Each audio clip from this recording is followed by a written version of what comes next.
안녕하십니까. 네, 자 오늘 특별법 마무리하고 총칙 들어갈 거예요. 총칙. 자, 몇 페이지 일단 보시면은 377페이지야. 요약집 377페이지.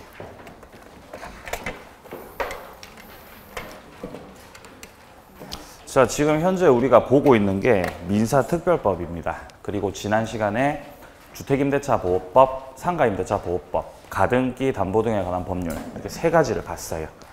그리고 이제 이어지는 내용이 집합 건물 소유 및 관리에 관한 법률입니다.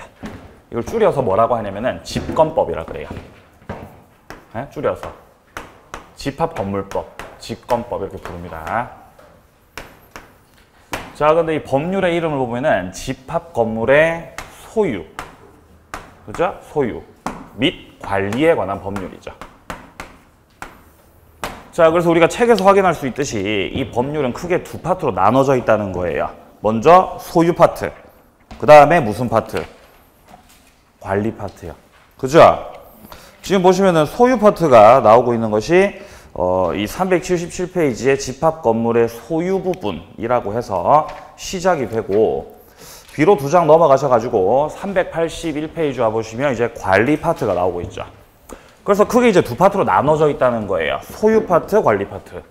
근데 여기서 이제 관리 파트는 보지 않아요. 버리세요, 이거는요. 버리세요, 관리는요. 왜 버리는 거죠, 관리를요? 안 나오니까. 아니, 나와요. 나옵니다, 관리 파트. 나오지만 버립니다. 왜냐면 해도 틀리고 안 해도 틀리기 때문에. 해도 틀리고 안 해도 틀릴 것 같으면 이제 안 하고 틀리는 게 이득이라는 거죠. 하지 마세요. 이 범위가 대단히 방대하고 어디서 튀어나올지 예측 불가인 파트이기 때문에 관리 파트 버리시기 바랍니다. 하지 마세요. 자, 그럼 소유 파트만 보고 이 법은 마무리하게 되는데, 일단 시작되는 부분에서 구분 소유권이라고 하는 것이 나오죠. 일단 집합 건물이라고 하면은 아파트를 생각하시면 돼요. 에? 아파트. 대부분 아파트 사시잖아요. 아파트 이렇게 있는 거죠. 이렇게 아파트가 있죠. 이렇게 막 이렇게 층이 이렇게 있잖아요. 이렇게 잘 안 그려지죠? 예를 들어서 이렇게 5층짜리 아파트가 있다. 그러면은 이렇게 나눠져 있죠, 각각. 그럼 이렇게 이제 한 동에 건물이 있으면은 일물일권주의 원칙에 따라 생각해 보면은 소유권도 몇 개 이어야 돼요? 소유권 1개 이어야 됩니다. 건물의 개수를 세는 단위가 바로 동이죠, 동. 그럼 한 동 건물이니까 소유권도 원칙에 따라서는 1개 이어야 되죠. 자, 근데 아파트는 그렇지가 않습니다. 이 집합 건물을 보게 되면은 101호, 102호, 201호 이런 식으로 각각의 호수가 있고 각 호수별로 소유자가 같아요, 달라요? 다르거든요. 그죠? 그럼 예를 들어서 여기에 402호가 있다. 자, 여기에 402호가 있고 현재 402호를 갑이라는 사람이 소유하고 있다. 자, 그러면 갑은 한동 건물 전체를 다 소유하는 것이 아니라 요 부분 402호 여기만 소유하는 거죠. 여기를 전유 부분이라고 하고, 전유 부분. 그리고 전유 부분에 대해서 갑이 가지는 소유권을 지금 책에서 구분 소유권이라고 말하고 있는 것이에요. 구분 소유권. 따라서 지금 현재는 이 전유 부분이 총 10부분으로 나눠져 있기 때문에 한동 건물이지만 소유권이 몇 개인 거? 10개인 거죠, 10개. 자, 그러면 구분 소유권이라고 하는 것이 어떻게 성립하게 되는지 지금 현재 첫째 줄에 보시면 나와 있죠. 구조상, 이용상의 독립성이 있어야 됩니다. 여기서 말하는 구조상, 이용상, 독립성이라는 거는 현관문 다 따로 있잖아요. 그죠? 그게 바로 독립성이 있다는 거죠. 그리고 더하기 구분 행위가 필요합니다. 구분 행위. 자, 구분 행위라고 하는 게 뭔 뜻이냐? 그거는 동그라미 2번에서 나오고 있습니다. 자, 구분 행위는 처분권자의 구분 의사가 객관적으로 표시되면 됩니다. 네 번째 줄 해보세요. 네 번째 줄. 한 동의 건물 및 그 구분 행위에 상응하는 구분 건물이 물리적으로 완성되면요, 집합건물대장에 등록되거나 등기부에 등기되지 않았더라도 구분 소유가 성립한다라고 되어 있죠. 그러니까 구분 행위가 있다면은 구분 소유권이 성립한다는 거죠. 그럼 도대체 구분 행위라는 게 뭐냐는 거죠. 그거는요, 이 건물을 신축을 할 때, 건물을 지을 때 각각을 소유권의 객체로 하겠다라는 그 의사가 있으면 된다는 거죠. 그게 바로 구분 행위가 되겠습니다. 각각의 전유 부분에 구분 소유권 성립하고요. 다음 뒷페이지요. 자, 한 장 넘겨서 양과로 2번에 보시면 처분의 일체성이라고 되어 있습니다. 전유 부분과 공용 부분. 그리고 대지권은 분리 처분 금지된다. 자, 집합 건물에 지금 현재 우리가 소유 파트에서 볼 수 있는 거. 그중 첫 번째가 바로 이 전유 부분이라는 거죠. 전유 부분. 근데 집합 건물에는 전유 부분만 있는 것이 아니라 공용 부분도 있습니다. 공용 부분.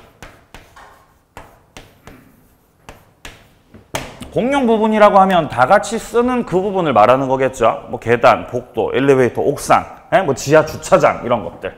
자, 그럼 이 공용 부분에 관해서는 각각의 구분 소유자들이 단독으로 가지는 것이 아니라 지분의 형태로 가지고 있는 거예요. 지분의 형태. 그러니까 예를 들어 이 집합 건물에서 여기에 뭐 계단이 있다면, 여기에 계단이 있고 엘리베이터가 여기 가운데로 다닌다면은 여기는 누군가가 단독으로 가지는 것이 아니라 각각의 전유 부분의 소유자들께서 뭐 하고 계시는 거? 지분의 형태로 공유하고 있는 겁니다. 자, 뿐만 아니라 세 번째. 대지권이라고 하는 것도 있죠. 대지 사용권이라고도 하고요. 이 대지 사용권이라고 하는 거는 일종의 지상권 생각하시면 됩니다. 지상권. 현재 이 건물 밑에 토지가 존재하고 있고 이 토지, 여기를 사용할 수 있는 권리가 있어야 되겠죠. 대지 사용권. 이 대지 사용권도 한 사람이 다 가지는 것이 아닙니다. 역시 이 전유 부분을 소유하고 있는 자들이 공유하고 있는 형태라는 겁니다. 해서 전유 부분을 처분할 때, 전유 부분 처분할 때 공용 부분과 대지 사용권하고 분리해서 처분된다고 안 된다고? 그게 안 된다고, 그게 안 된다고. 만약에 갑이요, 402호를 소유하고 있다는 것은 갑이 지금 현재 공용 부분에 대한 지분도 가지고 있고 대지 사용권에 대한 지분도 가지고 있다는 거죠. 근데 이 상태에서 갑이 이 402호를 다른 사람한테 처분하면, 을한테 처분해서 402호에 대해서 소유권 이전 등기가 경료됨으로써 소유권 이전이 되면은 갑이 공용 부분에 대해서 가지고 있던 지분, 대지 사용권에 대해서 가지고 있던 지분, 이것들이 다 같이 을한테 어떻게 되겠어요? 이전되는 거죠. 이런 걸 무슨 성이라 그러죠? 부종성. 이 부종성이죠. 결국 주종관계로 함께 다닌다라는 맥락으로 보시면 됩니다. 자, 이제 두 번째 2번 내려가서 공용 부분에 보시면은 공용 부분은 크게 둘로 쪼개집니다. 구조상 공용 부분, 그리고 규약상 공용 부분이 있죠. 구조상 공용 부분이라고 하는 거는 당연한 공용 부분이에요. 구조적으로 바라봤을 때 당연히 공용 부분인 거. 계단, 옥상, 엘리베이터 이런 것들이요. 자, 그리고 규약상 공용 부분은 구조적으로는 공용 부분이 아니지만 규약에서 정했다는 거죠. 여기를 공용 부분으로 하겠다. 이렇게. 뭐가 있을까요? 단지 안에 어린이집 같은 거. 그죠? 뭐 노인회관, 관리사무소 이런 건물들. 자, 해서 구조상 공용 부분은 공용 부분이라는 그 취지를 따로 등기하지 않아도 돼요.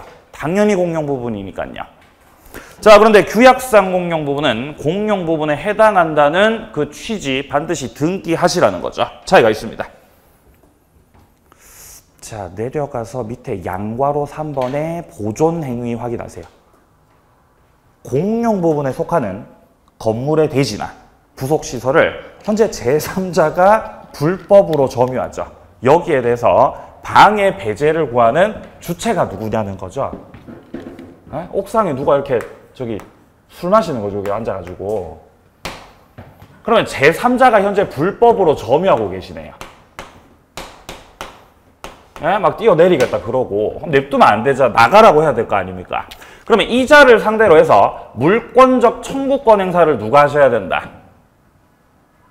각각의 전유 부분 소유자들이 다 할 수 있다는 거예요. 공용 부분에 대해서 불법 점유하고 있으니까. 그럼 예를 들어서 갑이 지금 현재 402호를 소유하고 있는 자라면은 갑도 단독으로 이자에 대해서 나가세요. 나가세요. 라는 취지로 물권적 청구권 행사가 된다고 안 된다고요? 된다고, 가능하다고요, 그게. 자, 그래서 그 셋째 줄에 나오고 있죠. 입주자 결의 없이 공용 부분에 설치한 사우나 시설물이 있었네요. 그러면 여기에 대해서 물권적 청구권 행사하는 자는 각 공유자라는 거죠. 각 전유 부분 소유자께서 단독으로 할 수 있다는 뜻입니다. 양괄호 4번. 공용 부분 사용은 어떻게 하냐? 용도대로 하는 겁니다. 지분 비율 노노노. 지분 비율 X 용도대로 사용합니다.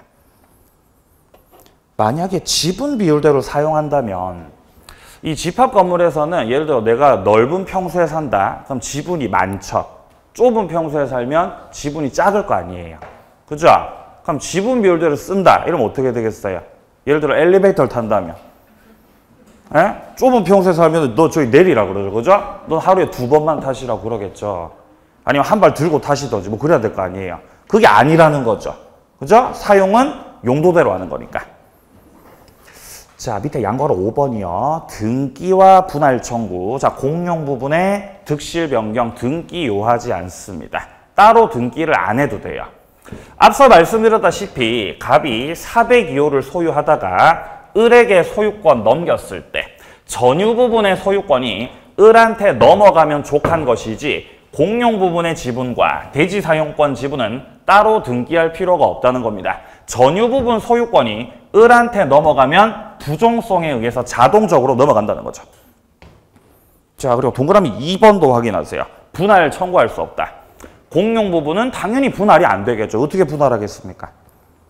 자, 그리고 6번, 양괄호 6번에 집합 건물의 공용 부분은 취득 시효에 따라서 소유권 취득 불가능하죠. 안 되는 거죠. 자, 오른쪽 양괄호 7번이요. 하자와 관련된 추정 나옵니다. 전유 부분이 속하는 한동 건물 설치 보존흠으로 인해서 다른 자에게 손해를 입혔다.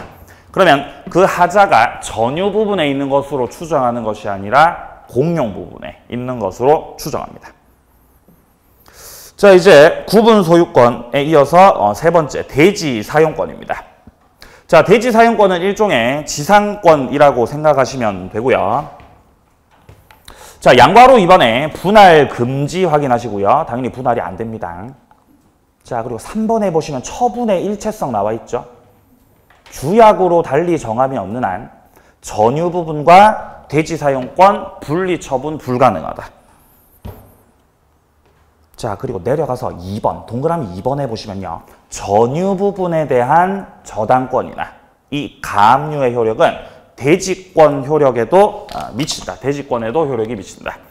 그러니까 여기서 대지 사용권은 종된 권리로 인식하시면 돼요. 종된 권리. 종된 권리로 인식하시면 된다. 현재 402호를 소유하고 있는 갑. 이 갑이 자신이 현재 소유하고 있는 여기를 저당권 객체로 담보로 제공하고 돈 빌려 쓸 수 있겠죠. 그럼 예를 들어 여기에 저당권이 설정이 되면 이 저당권의 효력은 402호 여기에 미치죠. 근데 여기에만 미치는 게 아니라는 거예요. 저당권의 효력이 402호에 미치면서 뿐만 아니라 요 대지권에까지도 다 미친다는 것이죠. 왜냐면 저당권의 효력이라는 것은 해당 목적물 자체만 미치는 것이 아니라 부합물에도 미치고 또 어디에도 미쳐요? 다 까먹으셨어요? 종물에도 미치고 종된 권리에도 다 미친다. 그죠? 예, 처음 하는 거예요? 이거 다 미치잖아요. 그래서 이 저당권자가 만약에 갑이 변제 못해서 경매하면 여기서 경매를 청구해서 이 402호를 누군가 경락을 받으시면은 자, 병이 이 부분을 경락받으면은 402호를 경락받으시면서 뭡니까? 공용 부분에 대한 지분, 대지 사용권에 대한 지분, 그것도 함께 다 경락받는다는 거죠. 아니, 왜 다 경락받으시는 거죠? 저당권 효력이 미치니까. 그죠? 효력이 미치기 때문이죠. 자, 그 내용이에요. 자, 여기까지 해서 사용 부분, 소유 부분 마무리하고요. 그 뒤에 나오는 관리 부분은 보지 않습니다. 자, 그럼 요 정도로 집권법 마무리하고 바로 마지막 특별법으로 가세요. 마지막 특별법 390페이지 와보시면은 부동산 실권리자 명의 등기에 관한 법률입니다. 여기가 좀 어려워요. 여기가 좀 어렵고 여기가 이 민법의 이제 끝판왕이다라고 보시면 돼요. 끝판왕.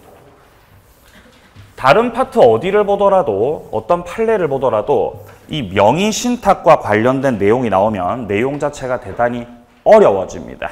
왜냐하면 이제 내부 외부를 따져야 되고 뭔가 이렇게 딱 획일적으로 정리하기가 쉽지 않기 때문이죠.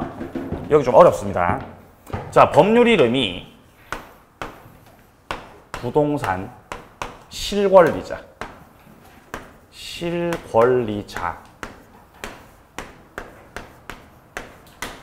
명의의 등기에 관한 법률이죠. 이 법률 이름이. 그래서 줄여서 뭐라고 부르냐면은 부실법이라고 불러요. 부실법. 네? 부실법 이렇게 부르는 거죠. 부실법. 네? 뭐 내용이 부실하진 않아요. 부실법 이렇게 불러요. 줄여서. 아니면은 뭐 실명법, 네? 실명법 이렇게도 부르고요. 자, 이 법이 제정된 그 배경 자체를 보게 되면은, 그러니까 등기를 할 때, 등기할 때 누구 명의로 등기하라고? 실권리자 명의로 등기하라고. 이게 이 법의 등장 배경이에요. 그럼 이전에는 실권리자 명의로 등기를 안 하셨다는 겁니까? 네, 그렇죠. 그걸 반증하는 거죠. 이 법이 제정되기 전까지만 하더라도 대단히 많았어요. 이 명의신탁이라고 하는 것이. 명의신탁. 명의신탁이 대단히 많았죠.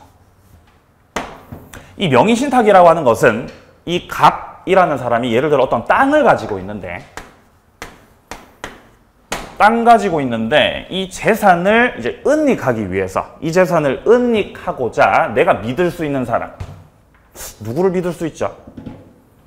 갑자기 생각이 없네. 믿을 수 있는 사람이 예를 들어서 뭐 천안 천안 믿을 수도 있죠. 우리 천안 믿을 수 있어요.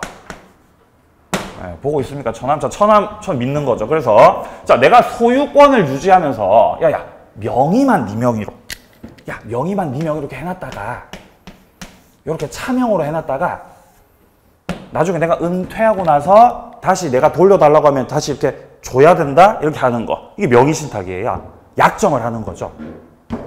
그럼 실질적 소유자는 누구고? 소유자. 갑이라는 거죠. 그죠? 갑. 근데 명의자는 누구고? 이거 명의신탁이에요. 그럼 여기서 갑을요. 신탁자라 그래요. 신탁자. 명의 넘겨받는 이 을을 가리켜서 수탁자라 그래요. 수탁자. 신탁자와 수탁자죠. 이렇게. 그러니까 이게 대단히 많았던 거예요. 우리나라에서. 왜냐하면 이제 주로 이제 정치하시는 분들이 이제 자기 재산이 이렇게 들키게 되면 이제 자기 정치 생명에 문제가 생길 수 있지 않습니까? 그러니까 숨기는 거죠. 명의신탁을 해가지고 차명을 하셔가지고. 그러니까 이 김영삼 정부 들어서 가지고 이거 하지 말라는 거예요. 이거 차명하지 마. 차명하지 말고 등기할 때 누구 명의로 등기하라고? 실권리자 네 명의로 등기하시라고. 그래서 이 법이 만들어진 거예요. 그러니까 앞으로 명의신탁을 하면은 이 법 제정 시행 이후로는 명의신탁을 무효로 해버리겠다. 명의신탁 다 무효다. 그리고 등기도 다 무효다. 이렇게 만들어버린 거예요. 그러면 명의신탁도 무효고 수탁자 명의 등기도 무효면 소유자가 누구라는 거죠? 소유자 누구예요? 당연히 얘죠. 얘가 소유자죠. 얘가 소유자예요. 근데 여기서 문제가 믿었던 처남이 자기 명의로 등기돼 있으니까 이거 어떻게 해요? 팔아먹는 거죠. 네? 충분히 예측 가능한 상황이죠. 팔아먹죠. 그럼 얘가 제3자입니다. 제3자. 만일에 제3자에게 등기가 됐을 경우는 이 제3자를 무조건 보호할 거다. 제3자는 선의가 됐든 악의가 됐든 불문하고, 선악 불문하고 효력을 다 유효로 만들어버리겠다. 그러니까 명의신탁한 사람들은 보호하지 않겠다는 것입니다. 이게 이 법의 취지예요. 법의 취지 두 가지예요. 따라서 첫 번째, 명의신탁의 효력은 뭘로 하겠다고? 무효로 하겠다고. 첫 번째 취지. 명의신탁 다 무효로 만들어버릴 거다. 첫 번째. 두 번째, 제3자한테 넘어갔어? 그럼 제3자만 다 보호할 거야. 선의하게 안 따져. 제3자가 소유권 취득이야. 이 두 가지. 이 두 가지가 바로 이 법의 취지다라고 보시면 됩니다. 자, 그럼 책 좀 보죠. 자, 먼저 1번에 보시면 명의신탁의가 나와 있습니다. 명의신탁 약정이란 실권리자가 대내적으로 물권을 보유하되 등기는 수탁자에게 하기로 약정하는 거. 명의신탁입니다. 이게 바로. 자, 근데 오른쪽 페이지에서요. 파랑 색깔 3번 보시면 명의신탁 적용 배제되는 게 나와 있죠. 자, 3번에 나와 있는 거는 이 법, 부동산 실권리자 명의등기에 관한 법률, 이 법 적용되지 않는 게 있다는 거예요. 적용되지 않는 거. 그러면 이 법 자체가 적용되지 않는다는 것은 제재한다는 거, 제재 안 한다는 거. 제재 안 한다는 거죠. 제재를 하지 않겠다. 세 가지예요. 첫 번째, 우리가 지난 시간에 봤던 가등기 담보권. 이어서 양도담보. 여기에는 부실법으로 제재하지 않습니다. 제재하지 않는다. 자, 그리고 두 번째, 상호 명의신탁이라는 게 있습니다. 같은 말로 구분 소유적, 공유관계라고 하는 것이 있어요. 이것도 이 법 제재 대상이 아니다. 자, 세 번째는요. 신탁법상의 신탁. 신탁법상의 이 신탁. 요 같은 경우도 제재 대상이 아니다라는 것이에요. 일단 양도담보를 생각해 보면요. 양도담보. 기억나세요? 양도담보? 기억나죠? 그죠? 기억나죠? 기억나야 돼요. 자, 채무자가 있고 채권자가 있을 때. 자, 을이 갑한테 돈 빌려줬을 때 얘가 채권자예요. 채권자. 양도담보라고 하는 것은 채권자의 명의로 무슨 등기하는 거였죠? 예, 그렇죠. 소유권 이전 등기. 채권자의 명의로 아예 그냥 소유권 이전 등기 해버리는 거. 이게 바로 양도담보였죠. 그죠? 양도담보. 그러면 양도담보, 채권담보 목적으로 을 명의로 소유권 이전 등기를 해놨다라고 해서 을이 소유자입니까? 그건 아니죠. 뭘 해야 을이 소유자 돼요? 청산 절차. 네? 청산 절차 거쳐야 소유자 되죠. 기억나시죠? 기억난다면서요. 뻥이었네요. 그죠? 청산 절차 거쳐야. 청산 절차 거쳐야 얘가 소유자 되죠. 그러면 청산 절차 거치기 전까지는 아직 소유자가 아니라는 거죠. 그러면 명의는 을 명의로 돼 있지만 소유자가 누구라는 거? 갑이 소유자라는 거죠. 그럼 이제 겉으로 봤을 때는 모양새가 똑같잖아요. 소유자는 갑인데 명의신탁 약정을 통해서 명의자가 을이다. 현재 수탁자 을. 자, 그리고 양도담보도 마찬가지죠. 소유자가 갑인데 채권자 명의로 명의를 일단 넘겨놓은 상태죠.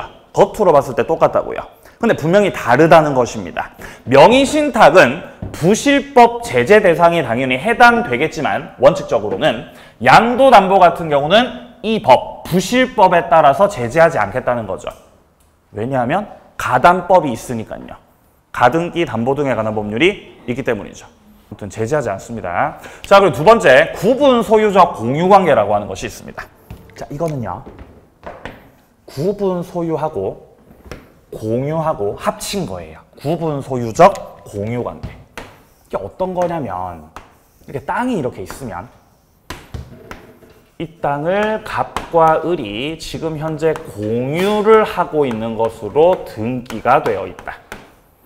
자, 그럼 현재 공유하고 있는 것으로 등기돼 있고 각각의 지분이 2분의 1이다.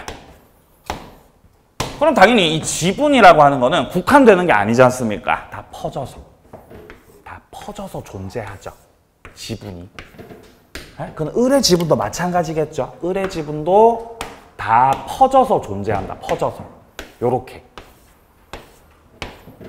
이게 공유의 모습인데 당사자들이 내부적으로 이 토지를 사용 그리고 소유할 때는 야, 요렇게 선 긋고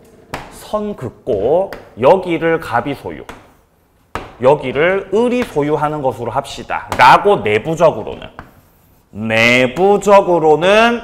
구분 소유를 하고 있는 형태. 그래서 두 가지를 합쳐서 구분 소유적 공유 관계라고 하는 거예요. 예, 복잡하죠. 지금부터 복잡해져요. 예. 그럼 이때는 어떻게 해야 되는 것이냐? 법리를 판단할 때 내부적으로는 구분 소유. 내부적으로는 구분 소유. 자, 그리고 등기가 공유로 등기되어 있기 때문에 외부적으로는 공유인 것으로 봐요. 이렇게 된다는 거죠. 그리고 이거를 다른 말로 뭐라고도 하냐면은 이 구분 소유적 공유 관계를요, 같은 말로 상호 명의 신탁이라고도 해요. 상호 명의 신탁. 지금 둘이서 명의 신탁하고 있다는 뜻이에요. 상호 명의 신탁. 자, 내부적으로 현재 갑이 요렇게 구분 소유하고 있는 요 부분. 여기에 을 지분 들어가 있어요, 안 들어가 있어요? 예? 을 지분 무슨 색깔이죠? 을 지분이요. 이거 파란 색깔이잖아요. 그죠? 이거 들어가 있어요, 안 들어가 있어요? 들어가 있죠. 그러면 을이 구분 소유하고 있는 요 부분, 여기에 갑 지분도 들어가 있잖아요. 그러니까 갑하고 을하고 상호 지금 뭐 하고 있다? 명의 신탁하고 있다는 거죠. 그래서 이걸 상호 명의 신탁이라고 하는 거예요. 예. 이거 책이 어디 나오냐면요. 예? 책이 어디 나오는지 알려드려야 돼요. 그죠? 자, 책이 어디 나오는지 뒤에 나와요, 뒤에. 자, 넘기셔가지고요. 395페이지. 예? 395페이지 보시면은 밑에 쪽 3번에 상호 명의 신탁 해가지고 구분 소유적 공유라고 돼 있죠. 그죠? 보이십니까? 예, 이제 마음이 안정되죠. 그죠? 예. 자, 그럼 이 상태에서 만약에 그러면 이 부분을 여기를 외부의 제3자가 들어와가지고 무단 점유하고 있다. 예? 병이 무단 점유하고 있다. 자, 병이 여기를 무단 점유하고 있다. 여기를. 자, 그러면 이런 상태에서 이 병 상대로 해서 물권적 청구권 행사할 자 누가 행사하셔야 되겠습니까? 그렇죠. 둘 다죠. 왜냐하면 외부의 제3자가 불법 점유를 하고 있죠. 그러면 내부 관계다, 외부 관계다? 외부 관계로 봐야 되겠죠. 그러면 외부 관계 속에서는 공유로 봐야 되기 때문에 이 경우는 갑도 물권적 청구권 행사할 수 있고 없고 을도 물권적 청구권 행사할 수 있고 없고 있는 거죠. 외부 관계로 봐야 되기 때문에 그런 거예요. 자, 그럼 여기서 예를 들어 갑이 을 상대로 야, 이만 분할하자. 야, 분할하자. 분할 청구할 수 있겠냐? 분할 청구. 이거 되겠어요, 안 되겠어요? 분할 청구. 안 됩니까? 왜 안 되죠? 예, 분할 청구 안 돼요. 어떻게 왜 이렇게 잘하시는 거죠? 당황스럽네요. 예? 예습? 잠깐, 갑이 여기서 분할 청구를 왜 못하냐면은 갑이 을한테 청구하는 거기 때문에 이거는 내부 관계로 봐야 돼요. 예? 외부라고 내부라고. 내부. 갑이 을한테 청구하는 거니까. 내부적으로 이미 구분 소유하고 있죠. 그러니까 분할 청구 안 돼요. 이미 하고 계시니까요. 예? 분할 청구 안 된다는 거죠. 그러면 등기부상에 공유로 돼 있는데 난 너랑 헤어지고 싶은데 어떻게 하면 헤어질 수 있냐? 헤어지려면요. 이 상호 명의 신탁 있죠? 이거를 해지하셔야 돼요. 그래야 헤어질 수 있습니다. 이거를 해지해야 된다. 네, 생각해보니까 이전에 했었네요. 그죠? 했었다. 예습이 아니라. 자, 그럼 여기서 그럼 명의신탁 관계를 해지한다는 거는 결국 갑이 현재 구분 소유하고 있는 요 부분 속에서 을의 지분을 갖다 주는 거죠. 야, 너 지분 가져가라. 네 지분 가져가. 그럼 을도 마찬가지죠. 을도 자신이 내부적으로 구분 소유하고 있는 요 부분 중에서 갑의 지분을 야, 너 가져가. 이렇게 서로 지분 줄 거 주고 헤어지시는 거. 이게 바로 상호 명의신탁 뭐 하는 거예요? 요렇게 끝내는 거예요. 분할 청구 안 된다는 거죠. 자, 책 보세요. 자, 먼저 1번. 양과로 1번. 내부관계. 각자 구분 소유한다. 내부관계는요. 자, 동그라미 1번. 각 구분 소유자는 다른 구분 소유자 방해 행위에 대해서 소유권에 기한 방해 배제 청구할 수 있다. 자, 현재 내부적으로 구분 소유를 하고 있는데 을이 갑당에 들어왔다. 그럼 갑은 나가라고 할 수 있다는 거죠. 야, 너 나가. 이렇게 할 수 있다는 거죠. 구분 소유하고 있으니까요. 자, 그리고 동그라미 2번에 나오듯이 구분 소유적 공유관계에 있는 자는 자기가 구분 소유하는 특정 부분 처분함에 있어서 당연히 동의받을 필요 없죠. 그냥 자유롭게 처분하시면 되겠죠. 뒤로. 자, 그 다음에 양과로 2번에 보시면 외부관계라고 나와 있죠. 외부관계는 무슨 관계로 봐야 된다? 공유관계로 봐야 된다. 공유. 자, 그래서 첫째 줄에 제3자 방해가 있을 때 공유물 전체에 관해서 공유관계가 성립하고 공유자로서의 권리를 주장할 수 있습니다. 그래서 셋째 줄에 이런 말 나오죠. 공유물 보존 행위로서 그 배제를 구할 수 있다. 즉 공유자로서의 물권적 청구권 행사 가능합니다. 이 말이죠. 자, 그리고 내려가서 밑에 쪽에 양과로 5번을 확인해요. 구분 소유 해소. 어떻게 헤어질 수 있습니까? 자, 여기서 둘째 줄에 나오듯이 분할 청구로 해소할 수 없다는 표현이 나와요. 분할 청구할 수 없다. 왜 분할 청구할 수 없다 그랬어요? 이미 구분 소유. 자, 분할 청구할 수 없는 이유, 이미 구분 소유하고 있으니까. 자, 그러니까 해소하려면은 둘째 줄 중간에 나오듯이 상호 명의 신탁을 해지하셔야 된다.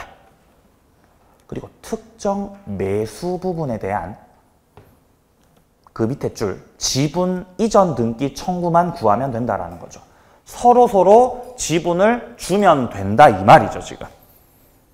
자, 그리고 동그라미 2번이요. 구분 소유적 공유관계가 해소될 때 상호 간의 지분 서로 돌려주는 거. 무슨 관계? 동시이행관계죠, 그죠? 동시이행관계다. 자, 신탁법상 신탁은 뭐 따로 설명드릴 내용은 없습니다. 자, 그래서 요 세 가지 같은 경우는 적용 배제입니다. 부실법에 따라서 제재를 받지 않아요. 자, 그러면 적용이 배제가 되는 게 지금 세 가지가 있었는데 또 추가적으로 391페이지로 다시 돌아오셔가지고요. 391페이지 4번에 보시면은 종중 배우자 종교단체가 나오고 있습니다. 이 세 가지는 부실법 적용 대상이에요. 적용이 된다. 자, 그러면 부실법 적용이 되면은 명의신탁이 유효해요, 무효해요? 무효. 적용이 되지만 예외적으로 유효가 되는 경우가 있다는 거죠. 그게 바로 명의신탁을 종중에서 했을 때, 중에서 명의신탁을 하셨을 때, 자, 그리고 배우자끼리 명의신탁을 하셨을 때, 마지막으로 종교단체. 이 세 가지 같은 경우는 부실법이 적용되지만 예외적으로 유효라고요, 유효. 머리 아픈 거죠. 명의신탁이 유효랬다가 무효랬다가 이렇게 왔다 갔다 하는 거죠. 그러니까 문제 풀 때요, 일단 명의신탁이 나왔다, 문제를 풀다가. 그러면 딱 머릿속에서 효력이 뭐라고 생각해야 돼요? 무효. 무효가 바로 떠올라야 돼요. 명의신탁 보면 바로 뭐가 떠올라야 된다고요? 바로 무효가 떠올라야 돼요. 이 단어를 딱 봤을 때 명의신탁. 그럼 바로 뭐가 떠올라요? 바로 무효 떠오르죠. 바로 무효가. 에? 바로 그냥 무효. 바로 떠오르죠. 어떻게 이게 가능하죠? 미음으로 시작하니까. 에? 명의신탁 미음으로 시작하잖아요. 바로 무효가 떠오르죠. 맞아요. 네, 과학적이잖아요. 바로 무효 떠오르죠. 그러니까 문제 풀다가 명의신탁 나오면 그냥 고민하지 마. 무효다. 무효다. 근데 명의신탁이 나왔는데 종배종이 나왔다. 그러면은 효력을 뭐라고 인식한다? 그럼 유효라고. 그럼 예외적으로 유효라고. 그러니까 종배종이라는 말이 안 나오면 그냥 다 무효로 보시면 돼요. 자, 그래서 3번의 적용 배제 3가지, 4번의 예외적으로 유효인 거 3가지 잘 봐두시고요. 자, 여기서 지금 양괄호 1번에서 종중, 법률상 배우자, 종교단체 확인하세요. 배우자는 법률상 배우자죠. 사실혼 배우자하고 법률상 배우자가 달라요. 법률상 배우자는 뭘 한 거죠? 혼인신고. 호적에 올린, 그렇죠. 혼인신고, 그죠? 혼인신고. 자, 그래서 양괄호 2번에 보시면 이 배우자가 사실혼 배우자다. 아직 혼인신고 안 하신 배우자죠? 네, 이런 경우는 명의신탁 무효입니다. 아직 혼인신고 안 하셨기 때문에 명의신탁 무효다, 무효. 그러니까 시험에 나올 때 여자친구로 나오는 거죠. 네? 갑은 명의신탁을 했습니다. 네? 명의신탁을 했습니다. 여자친구, 네? 여자친구 명의로 이렇게 옮겼습니다. 이렇게 나오는 거예요. 이렇게. 그럼 배우자예요? 배우자 아니에요? 배우자 아니잖아요. 그러면 명의신탁 유효다, 무효다? 무효라고요. 넌 여자친구니까. 그죠? 무효. 그럼 이 명의신탁을 유효로 만들려면은 빨리 뭐 하셔야 돼요? 네? 유효 만들면 빨리 뭐 하셔야 돼요? 빨리 혼인신고 하셔야죠. 빨리 혼인신고를. 그러니까 이 혼인신고를 하시고 나면은 혼인신고한 그때로부터 무효였던 명의신탁이 뭐가 된다? 유효가 돼요. 소급하지 않습니다. 소급 안 해요. 혼인신고한 그때로부터 유효가 된다. 자, 그래서 지금 첫째 줄에 이런 말 나오죠. 사실혼 배우자 같은 경우는 부실법 규제 대상이고 사실혼 배우자 간에 혼인을 하면 혼인신고겠죠. 보다 더 정확하게 말을 하자면 이러면 소급해서가 아니라 혼인한 그때부터 유효한 명의신탁이 되는 것이다. 자, 그 다음에 내려가서 이제 네모 2번에 보시면은 명의신탁의 효력이라고 해서 나오고 있죠. 여기서부터가 본격적인 내용이에요. 한 장 넘기시면은 이자간 명의신탁이 나오고 있습니다. 여기서부터가 본격적인 내용이에요. 네? 지금까지 했던 거는 그냥 기본 베이스고요. 지금부터가 본격적인 출제 내용들입니다. 그죠? 네. 자, 본격적인 내용으로 들어가면 이 부실법에서는요. 자, 일단 아까 제일 처음에 봤던 것이 적용 배제. 적용이 배제되는 거 3가지, 제재 안 되는 거 3가지, 그 다음에 적용은 되지만 예외적으로 유효인 거 3가지, 종배종. 그래서 총 6가지를 기억을 하시고, 그 다음 두 번째로요. 네? 자, 두 번째로요. 이자간 명의신탁이 있어요. 이자간 명의신탁.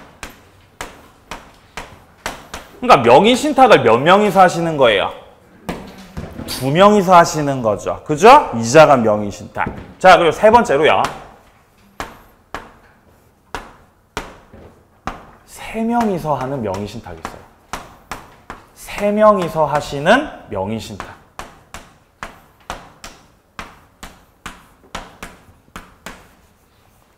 아니, 그러면 3명이서 하는 명의신탁이라고 하지 말고 그냥 3자간 명의신탁이라고 하면 안 되냐? 그렇게 하지 않는 이유가 있어요.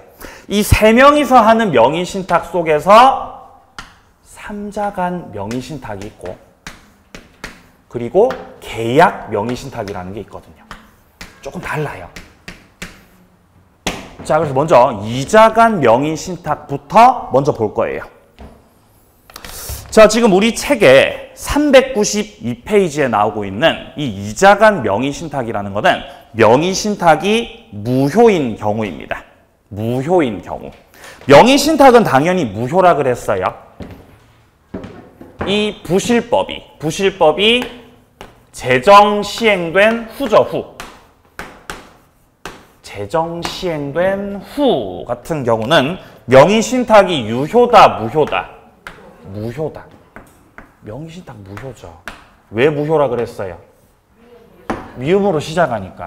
명의신탁 다 무효예요. 자, 그러면 부실법 제정되고 나서 갑하고 을 사이에서 명의신탁을 하였습니다. 하지 말라 그래도 하죠. 할 사람들은 하겠죠. 그죠? 명의신탁을 했다. 갑이 신탁자고, 갑이 신탁자, 자신의 부동산을 은닉하기 위해서 수탁자 을에게로 이전 등기를 격려시켰다. 요 상황이죠. 자, 그러면 이 법 제정된 후라고 한다면은 명의신탁은 당연히 무효죠. 야, 이거 무효지, 무효. 그럼 명의신탁이 무효니까 수탁자 명의 등기도 무효. 따라서 소유자가 누구라고? 갑이 소유자죠, 그죠? 신탁자가 여전히 소유자. 그러니까 물권 변동이 된 거다, 물권 변동이 안 된 거다.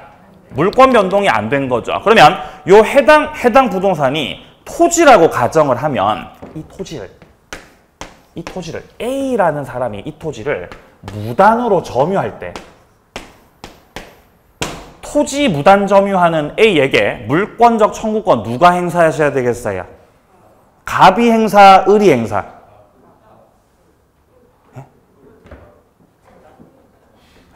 누가 소유자?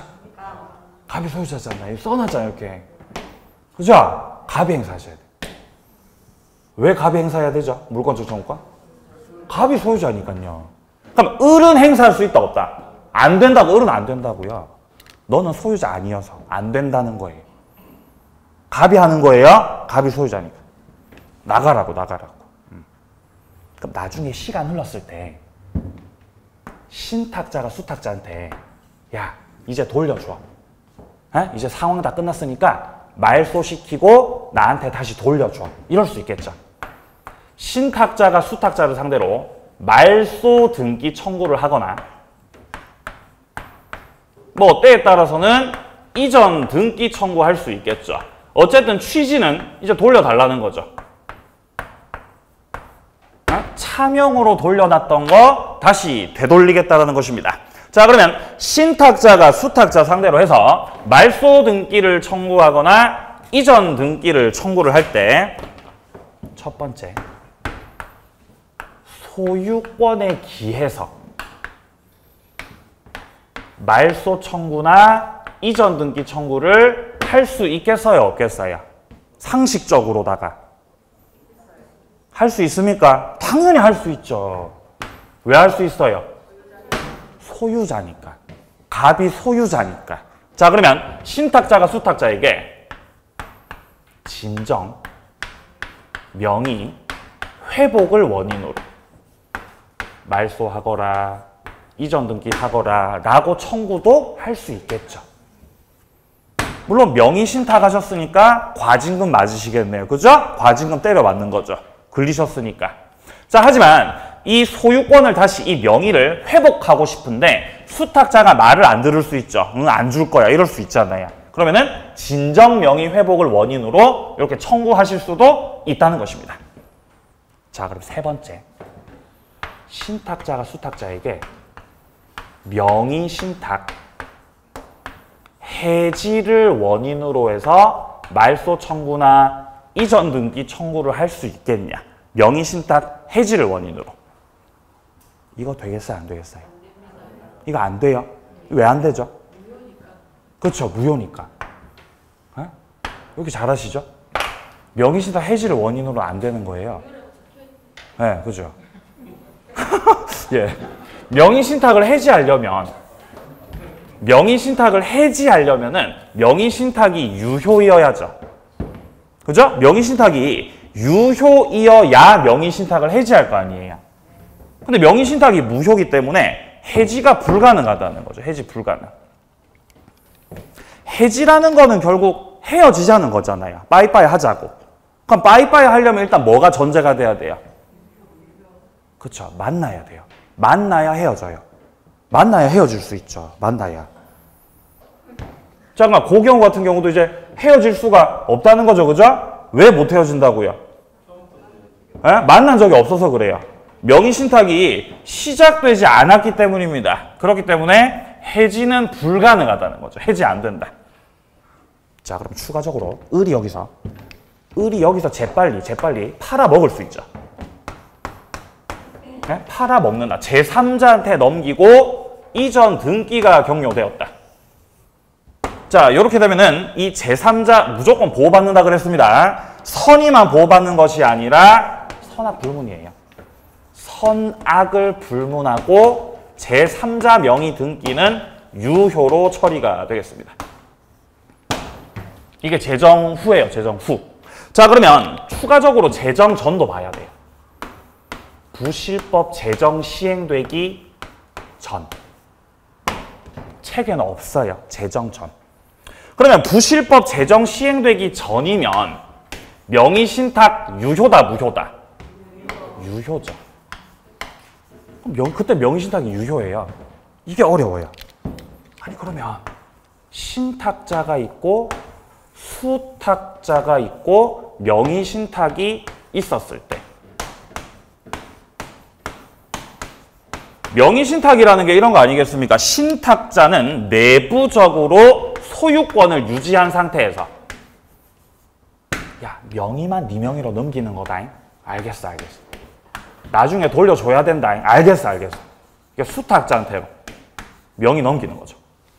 근데 부실법 제정 전이면 명의신탁이 유효라고요.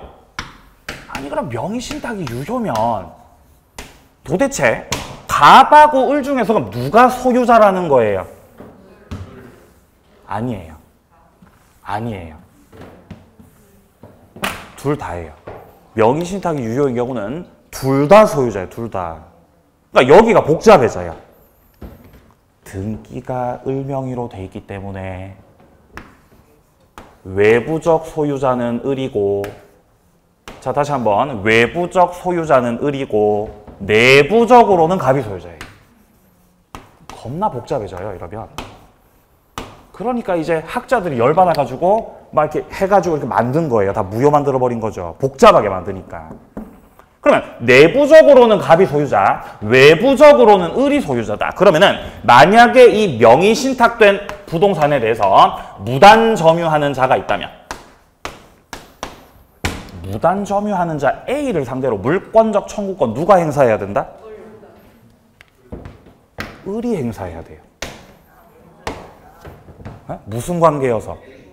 외부 관계로 봐야 되기 때문에 갑은 못해요. 을만 할 수 있어요. 을만 이렇게. 달라져요, 이런 게. 그럼 여기서 갑이 야야 이제 끝났다. 끝났고 야 말소시켜.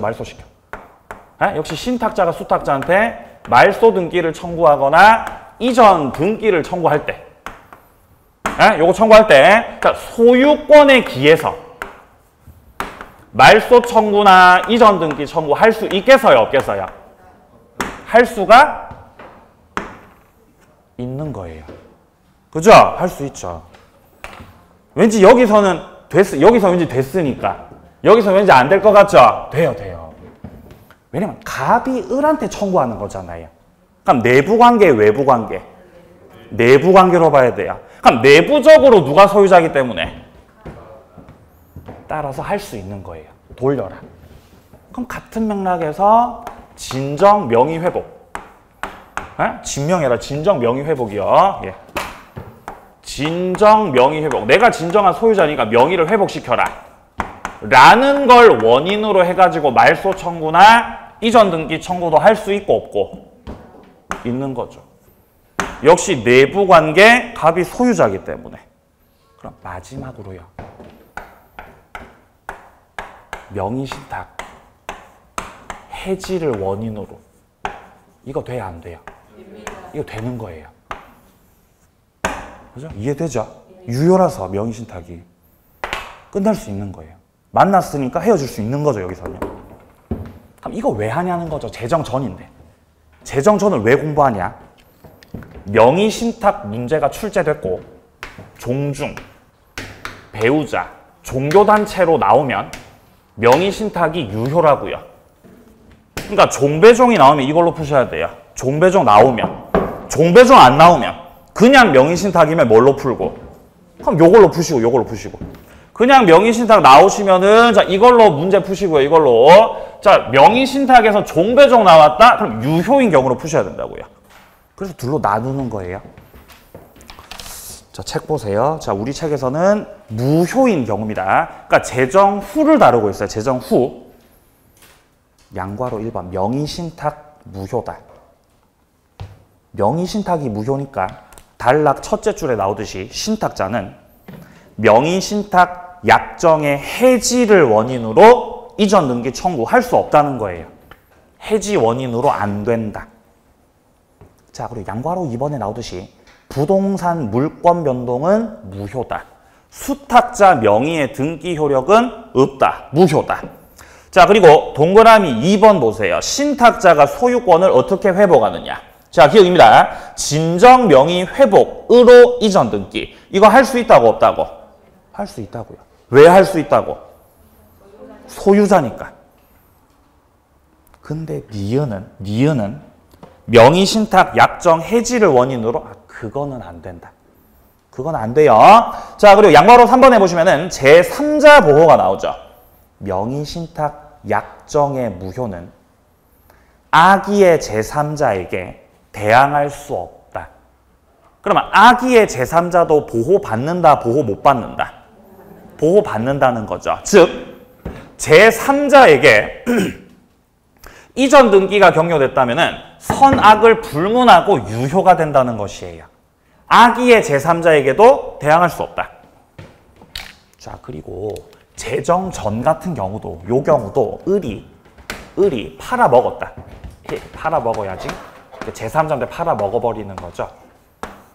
여기서도 제3자가 보호돼요.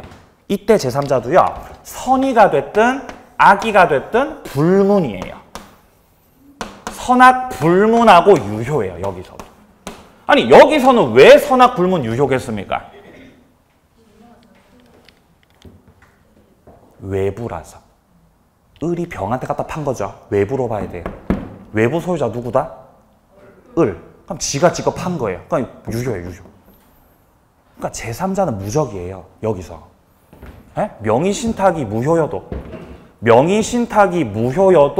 선악불문하고 보호받고 명의신탁이 유효여도 선악불문하고 보호받고 에? 무적이라는 거죠. 이유는 다르지만요. 자, 여기까지가 이자간 명의신탁이고 저 3명이서 명의신탁 여기서부터는 조금 쉬었다가 이어가도록 하겠습니다.